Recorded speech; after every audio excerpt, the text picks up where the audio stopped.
आज आप 3 साल पूरे कर रहे हैं यहाँ पर बतौर एलजी। जिस दिन आपने 3 साल पहले यहाँ चार्ज लिया था, उस दिन आपके मन में पहला संकल्प क्या था जब आप दिल्ली से चले थे? नहीं, मैं एक बार श्रीनगर आया था रेल राज्य मंत्री के नाते। पार्लियामेंट की एक कमेटी यहाँ आई थी, कंसल्टेटिव कमेटी। मैं कई बार जीवन में श्रीनगर आया था। सपने में नहीं सोचा था कि जम्मू में आता था, क्योंकि लगभग 86 से हर साल मैं माता वैष्णो देवी का दर्शन करने आता था। तो मुझे ऐसा नहीं लगता था कि जम्मू कश्मीर, गाजीपुर, मैंने सपने में भी नहीं सोचा था। जिस दिन मुझे यह दायित्व दिया गया तो मुझे लगा कि एक अच्छा काम मिला है। जो विवेक है, जो बुद्धि है, जो क्षमता है, जो सामर्थ्य है, चल करके उसका उपयोग किया जाए और देखा जाए। चुनौती जिस तरह की होती है, मैं समझता हूं हौसले भी उसी तरह के बन जाते हैं। तो ख्याल क्या आया था मन में? ख्याल यही आया था कि 5 अगस्त 2019 को देश की संसद ने जो एक ऐतिहासिक फैसला किया, तो कानूनी रूप से जम्मू कश्मीर भारत के साथ जुड़ गया, लेकिन वास्तव में जम्मू कश्मीर की आवाम भी भारत के साथ पूरी तरह से जुड़ जाए, ये काम करके जाना है, ये मन में विचार आया था। तो 3 साल बाद अगर मैं आपसे पूछूं कि 3 ऐसे कौन से काम आपने किए जो आपको संतोष देते हैं? असल में मेरे सभी सहयोगी बैठे हैं। जिस 3 काम का मैं जिक्र करूंगा तो चौथा नाराज हो जाएगा कि मैंने इतनी मेहनत की और ये केवल 3 का नाम ले रहे हैं। लेकिन मैंने आंकड़ों की बात छोड़ देता हूं। आम आदमी के जीवन में जो 2-3 बड़े बदलाव हैं, मैंने उसका जिक्र अपने भाषण में भी किया। देखिए, अब स्ट्रीट वायलेंस इतिहास की बात हो गई। कभी हसनैन साहब इसको अच्छी तरीके से बताएंगे। अब वो इतिहास की बात हो गई। दूसरी बात मैं कहना चाहता हूं कि अलगाववादी, आतंकवादी संगठन पाकिस्तान आए दिन बंद काल देता था। यहाँ का कैलेंडर वही तय करता था, कब पढ़ाई होगी, कब बिजनेस चलेगा। और कल मुझे कोई सज्जन मिलने आए थे, नाम मैं नहीं लूंगा उनको। उन्होंने कहा कि साहब, आज से 8 साल पहले 10-11 साल के बच्चे भी सड़क पर पत्थर रख करके कहते थे कि आज कर्फ्यू है, और लोगों का आइडेंटिटी कार्ड चेक करते थे। तो मैं समझता हूं कि वो दिन अब लद गए।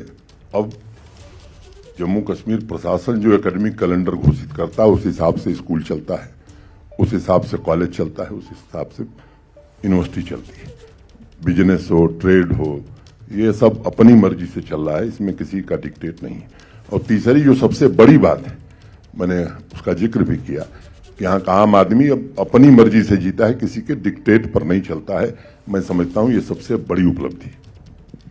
3 ऐसे काम जो अभी आपको करने बाकी हैं, आपको लगता है कि उसे जल्दी से जल्दी कर लिया जाए? मेरे ध्यान में नहीं आ रहा है कि ऐसा कोई क्षेत्र है जिसमें शुरुआत नहीं की गई, लेकिन यहाँ की टोपोग्राफी, यहाँ की ज्योग्राफी ऐसी है कि जिन कामों को शुरू किया गया है उनको पूरा होने में वक्त लगेगा। जैसे इंडस्ट्री की बात मैं कर रहा था, बहुत अच्छी दिशा में हम आगे बढ़ रहे हैं, लेकिन लोगों की उम्मीद, मैं आपको बताता हूं दिक्कत क्या है। देश की और जम्मू कश्मीर की अपेक्षाओं में विचित्र प्रकार का परिवर्तन आया है। देश में लोग सोचते हैं कि मोदी हैं तो फिर इस काम में देरी क्यों। वही सोच अब जम्मू कश्मीर में हो गई है। पहले 5 साल 6 साल नहीं बनता था, कोई नहीं पूछता था। अब 1 साल के बाद ही लोग पूछना शुरू कर देते हैं, साहब बहुत देर हो रही है। तो ये अपेक्षाएं बढ़ी हैं। मैं समझता हूं कि अच्छी बात है, इस बात को प्रमाणित करती है कि नहीं, वास्तव में काम किया जा रहा है। 3 क्षेत्रों का मैं जिक्र करूंगा जिनमें काम तो शुरू हुआ है, लेकिन उसके परिणाम आने बाकी हैं। एक, मैंने यहाँ की 70% आबादी एग्रीकल्चर और एलाइड सेक्टर पर अपना जीवन यापन करती है। करीब 13 लाख परिवार हैं। उसमें 2,62,000 फैमिली ऐसी हैं जो मार्जिनल किसान हैं। जो मैंने जिस बात का जिक्र किया, होलिस्टिक एग्रीकल्चर डेवलपमेंट प्लान, वो आने वाले 4-4.5 वर्षों में पूरी तरह से मुकम्मल हो जाएगा। और जो जीडीपी में एग्रीकल्चर और अलाइड सेक्टर का कंट्रीब्यूशन है, मुझे लगता है कि वो 2.5 गुना बढ़ने वाला है। इससे जम्मू कश्मीर में एक नया बदलाव, मैं कहूँ कि पूरी तरह से ट्रांसफॉर्मेशन आएगा। इंडस्ट्री का काम शुरू हुआ है, इसे भी पूरा होने में 2-2.5 साल लगेगा।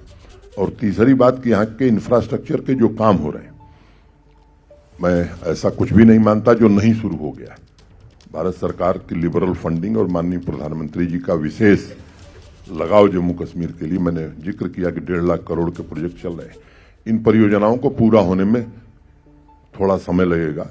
बिजली की जो दिक्कत है, कई पावर प्रोजेक्ट का काम शुरू हुआ है, हमारी उत्पादन क्षमता कम है। ट्रांसमिशन और डिस्ट्रीब्यूशन में तो हमने अपनी कैपेसिटी काफ़ी बढ़ाई है, लेकिन उत्पादन भी हमारा पूरी तरह से हो। और दूसरी बात कि हाइड्रो पावर ही मोटे तौर पर 3450 मेगावाट हमारा जनरेशन है। आने वाले 3-3.5 साल में लगभग 3200 मेगावाट बिजली हम और बना रहे हैं। लेकिन जब पीक आवर्स होते हैं तो हाइड्रो पावर से काम हमारा चलता नहीं है। उसकी व्यवस्था में हम लगे हैं कि कैसे सोलर पावर 500 मेगावाट और जम्मू कश्मीर में हम पैदा कर सकें, ताकि जो बिजली का पैसा देगा उसे 24 घंटे बिजली हम दे सकें। पत्रकारिता कोई इमोशन नहीं है, ना अपना कोई ज्ञान देना है और ना कोई विचार थोपना है। पत्रकारिता क्या है? पत्रकारिता का मतलब है सही जानकारी इकट्ठा करना और तथ्य बताना। पत्रकारिता आज जितने महत्वपूर्ण दौर में है, शायद पहले नहीं थी। इस दौर से निकलने के लिए सिर्फ सच दिखाने की जरूरत है, वो सच जो आपके हित को आगे रखे। इसलिए अब रात 9 बजे प्राइम टाइम नहीं होगा, ये आपका टाइम है। जगविंदर पटियाल के साथ देखिए पब्लिक इंटरेस्ट 17 जुलाई से सोमवार से शुक्रवार रात 9 बजे सिर्फ एबीपी न्यूज पर। एबीपी न्यूज आपको रखे आगे।